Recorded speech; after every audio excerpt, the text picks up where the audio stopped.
Շատերիս համար, ընդհանրապես հայերի համար երջանկության գագաթնակետը դա մեծ ընտանիքն է։ Մեծ ընտանիքին հասնելու համար երիտասարդ զույգերը մեծ ճանապարհ պետք է անցնեն եւ այդ ճանապարհին նրանք բախվում են բազմաթիվ խնդիրների առջեւ։ Առաջինը բնակարանային ֆոնդ, երկրորդը կայուն աշխատատեղեր եւ երրորդը նաեւ կրթական համակարգի հետ կապված խնդիրներ։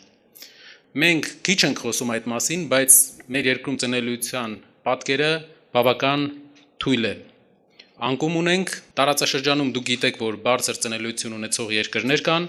եւ եթե այսպես շարունակվի 2100 թվականին ըստ ՄԱԿ-ի տվյալների Հայաստանի բնակչությունը լինելու է 1.7 միլիոն մարդ։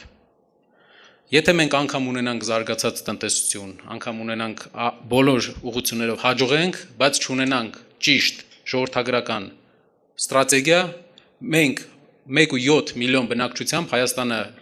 հաջորդ այս 100-ամյակում հնարավոր է խնդիրներ ունենա իր սուվերենությունը պահելու մեջ։